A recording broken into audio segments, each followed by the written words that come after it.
The alarm blared throughout Unity Station. Red lights flashed as 12 alien species gathered around a glowing map. Their faces showed fear and worry. "We have only 30 hours before the station becomes deadly," said Director Mox. The red emergency lights reflected off her crystal-like outer shell. "We cannot save it." The room filled with sad whispers. Unity Station held important research from many years of work. This research helped all species work together in the multi-species coalition. Chief Scientist Trill moved his long tentacles through the data floating in the air. "We have tested 13 different plans.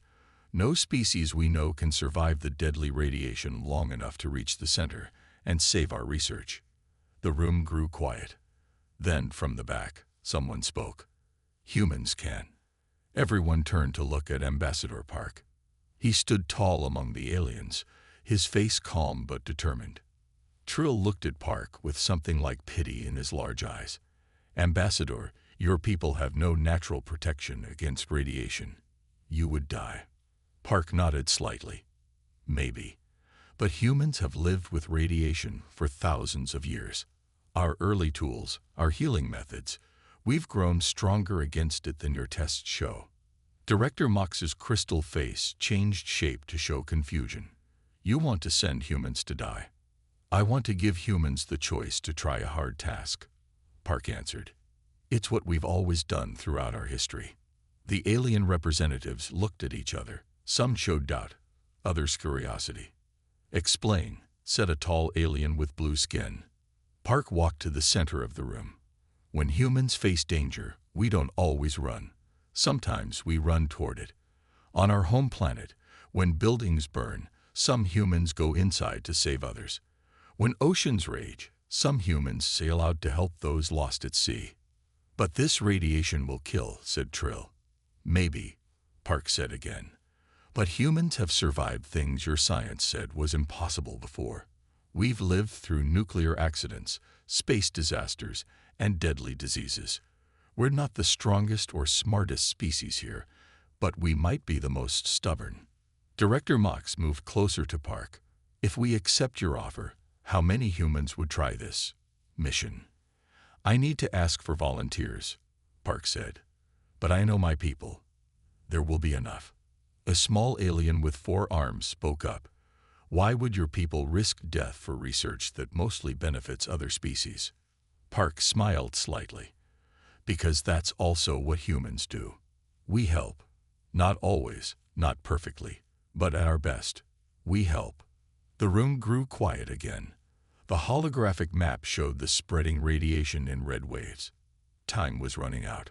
Director Mox turned to the full council. "We must vote. Do we accept the human offer?" One by one, the alien representatives indicated their choice. Some quickly, some after clear hesitation. When all had voted, Director Mox faced Park again. "The Council accepts your offer, Ambassador. But we must be clear. Our best science says this is not possible. The radiation levels are too high for any biological being we know." Park nodded. "I understand.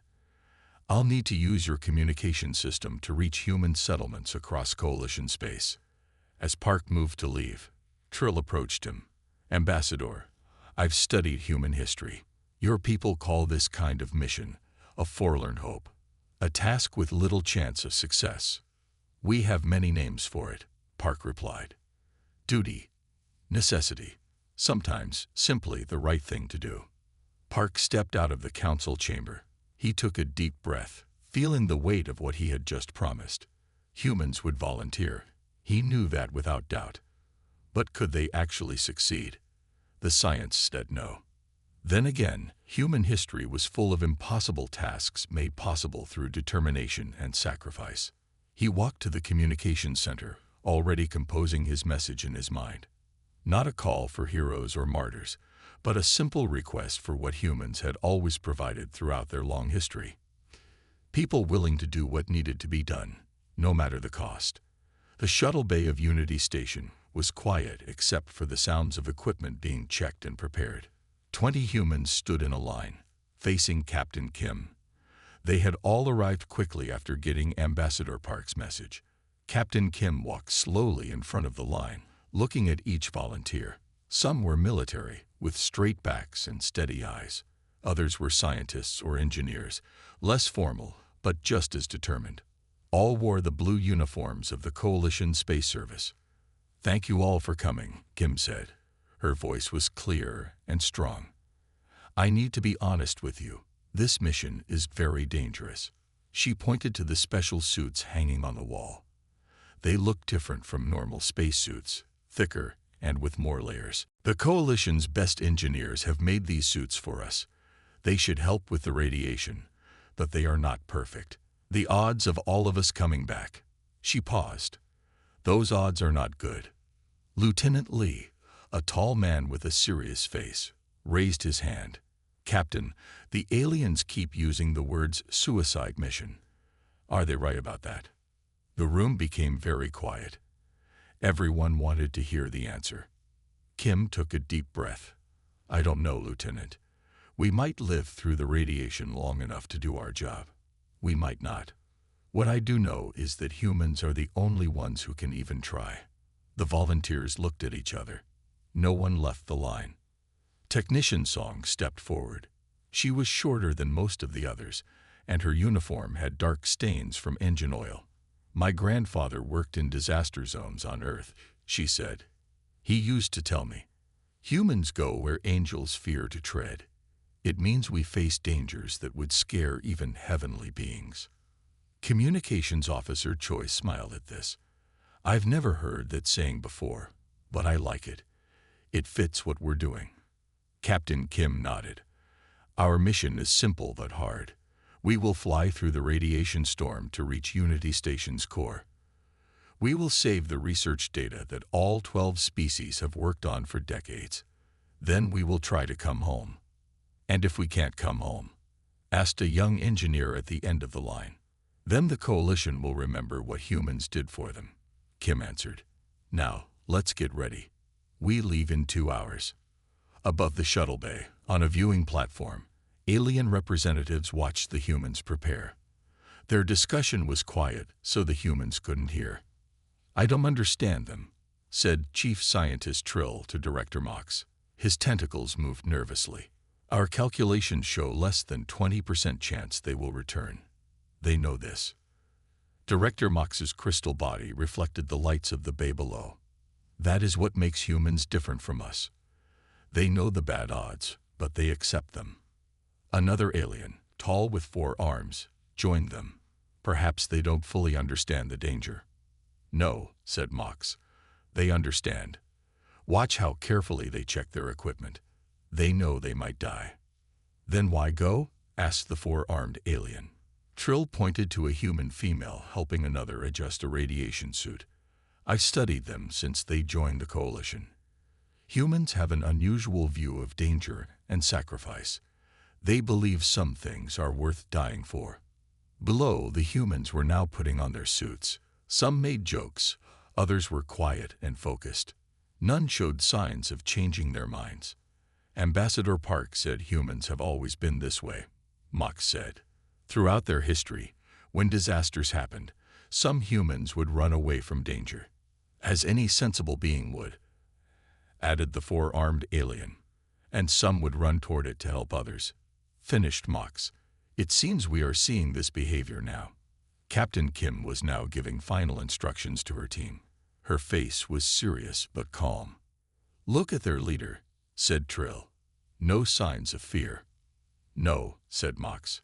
"Not no fear. Hidden fear. There is a difference." The humans finished putting on their protective suits.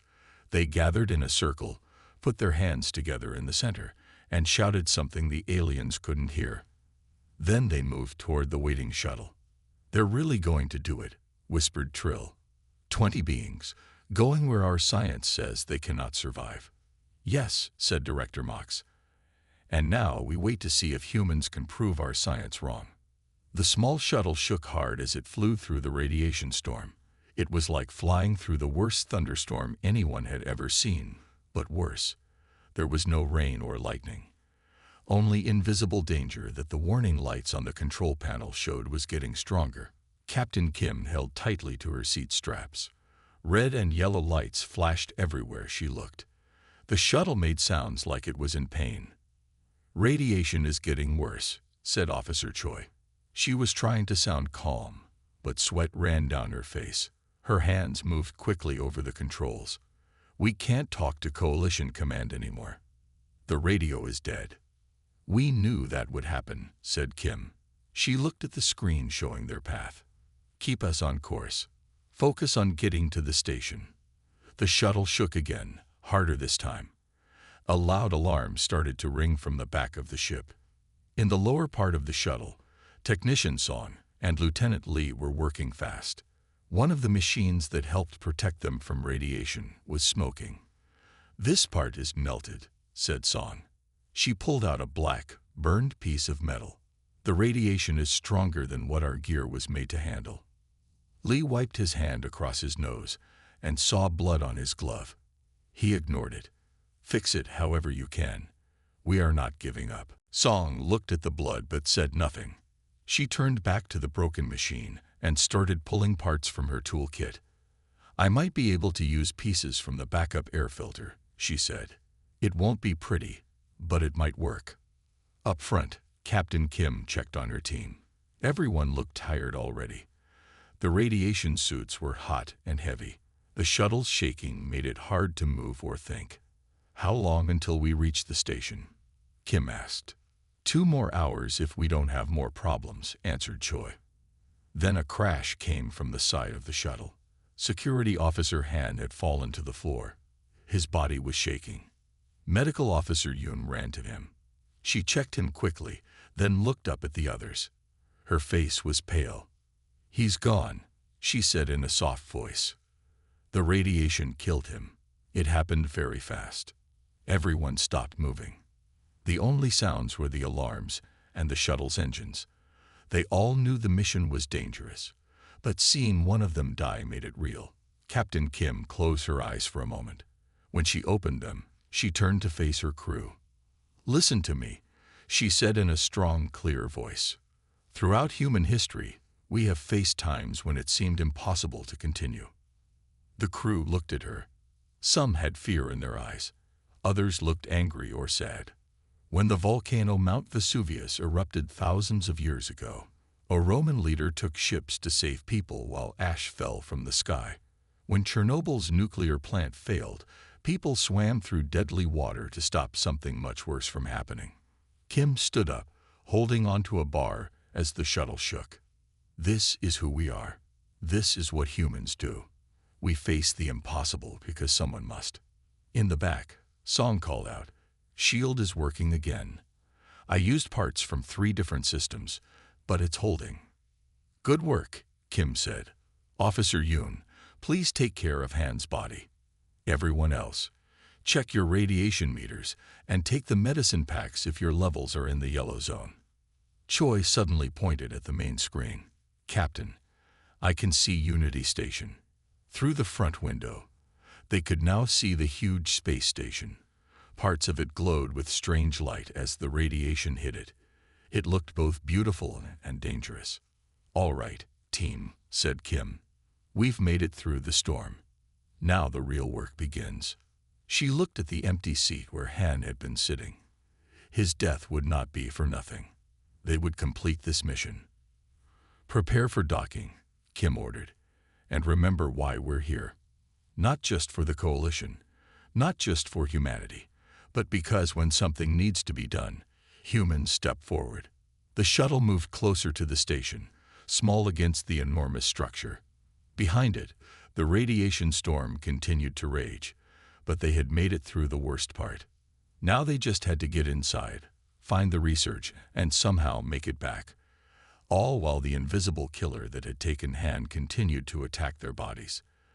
The team stepped through the airlock into Unity Station. It was strange how quiet it was. Only the soft hum of emergency systems could be heard. Red lights made the hallways look dangerous, casting long shadows as the humans moved carefully forward. "The air is still good," said Lieutenant Lee, checking a small device on his wrist. "But radiation levels are high. Our suits will protect us for now." He looked at another screen. We have 16 hours before the next big solar flare hits. Captain Kim nodded. We need to hurry. The research core is this way. They walked through empty hallways where alien scientists had worked just days ago. Now papers floated in the air, chairs were knocked over, and half-full cups sat on desks. Everyone had left in a hurry. When they reached the central laboratory, Captain Kim suddenly stopped. The others almost bumped into her. What is it? Asked Officer Choi. Kim pointed ahead.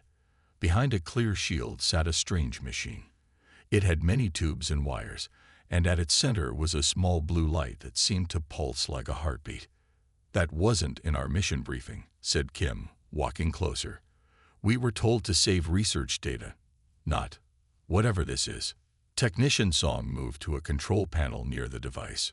Her eyes grew wide as she read the screen. This is amazing, she whispered. This machine, it's based on old Earth theories. The Einstein-Rosen bridge concept. What does that mean? Lee asked. Wormholes, Song explained. A way to travel between distant points in space almost instantly. She touched the screen, bringing up more information. But our scientists gave up on this idea centuries ago. We thought it was impossible. Officer Choi was looking at another computer. According to these logs, the coalition scientists took those old human theories and made them work. They'd built a working wormhole generator. She looked up, her face showing surprise. And it doesn't need exotic matter like our theories said it would. They used our ideas. Lee asked, human ideas? Yes, said Choi. Ideas that they told us were too simple and primitive when we joined the coalition.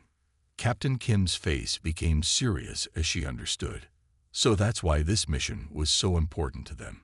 This technology would change everything about space travel. No more long journeys between stars. No more waiting years for supplies or help. The station suddenly shook hard. A new alarm started to sound. Medical Officer Yoon ran into the room from a side office. Captain, bad news. I checked the station sensors. The next solar flare is coming much faster than they predicted. We don't have 16 hours. We have less than 3. Everyone looked at the machine, then at their captain.